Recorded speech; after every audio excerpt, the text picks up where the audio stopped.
সংযুক্ত আরব আমিরাতকে উড়িয়ে দিয়ে আত্মবিশ্বাস বাড়াতে চায় টিম বাংলাদেশ। বুধবার আলাদা দুই ফ্লাইটে দুবাই গেছে টাইগাররা। বুধবারই আচমকা আইপিএল থেকে ডাক আসা মুস্তাফিজ ও শান্ত লিটনদের সঙ্গে মধ্যপ্রাচ্যে গেছেন।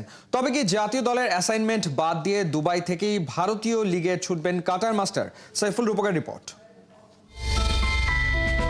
ভারপ্রাপ্ত থেকে ভারমুক্ত, ফোকাস এখন লিটনের দিকে। চাপ মুক্ত থেকে কি উইলোর ঝড় তুলতে পারবেন?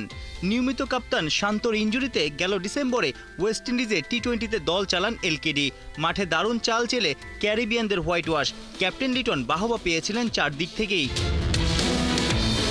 প্রেশার কমাতে ছোট ফরম্যাটের বড় দায়িত্ব ছেড়েছেন নাজমুল শান্ত। গুরু দায়িত্বে 2026-এর টি-20 বিশ্বকাপ পর্যন্ত লিটন দাসের উপরই ভরসা রেখেছে বিসিবি। ক্যাপ্টেন লিটনের মিশনের শুরুটা হচ্ছে আরব আমিরাত সফর দিয়েই। স্বাগতিক ইউএইর বিপক্ষে শারজায় জোড়া টি-20। 17 ও 19 তারিখের ম্যাচের জন্য বুধবার দেশ ছেড়েছে টিম বাংলাদেশ। সকালের ফ্লাইটে উঠে বিকেলেই দুবাই পৌঁছেছেন জাকির আলী অনিক, হাসান মাহমুদ, তানজিদ হাসান তামিম, পারভেজ হোসেন ইমন, তানজিম হাসান সাকিব, রিশাদ হোসেন, নাহিদ রানা, শামীম পাটোয়ারি, তানভীর ইসলাম ও দলের সহ অধিনায়ক শেখ মেহেদী। একই সাথে উড়াল দিয়েছিলেন head coach Phil Simmons, fielding ওস্তাদ জেমস প্যামেন্টো। সন্ধ্যার ফ্লাইটে দেখা গেছে বিগ ফিশদের। সাবেক ও বর্তমান কাপ্তান শান্ত আর লিটনের সঙ্গে দলের সবচেয়ে অভিজ্ঞ সৌম্য সরকার ও মুস্তাফিজকেও দেখা গেছে। 4 সিনিয়রের সঙ্গে 2 যুব বিশ্বকাপ জয়ী তাওহিদ হৃদয় ও শরীফুলও বিমানে চড়েছেন। সিনিয়র সহকারী কোচ মোহাম্মদ সালাউদ্দিনও ছিলেন দ্বিতীয় বহরের সঙ্গেই।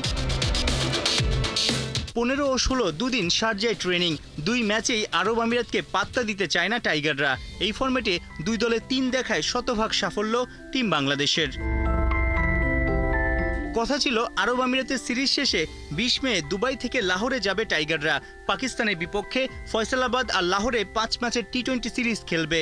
তবে ভারত পাকিস্তান 2 দেশ সংঘাতে জড়ানোয় ওই সিরিজটাই এখন ঝুলে গেছে। যুদ্ধবিরতি ঘোষণার পর নতুন সূচিতে 25 মে পর্যন্ত চলবে পাকিস্তান সুপার লিগ। সেক্ষেত্রে পাকিস্তান বাংলাদেশ মহারণ মাঠে গড়ালেও কমপক্ষে 2 দিন পেছাবে নিশ্চিত। 27 মে থেকে 5 জুনের মধ্যে হতে পারে টি-20 সিরিজ। যদিও পাকিস্তানের প্রস্তাবে এখনও সবুজ সংকেত দেয়নি বাংলাদেশ ক্রিকেট বোর্ড।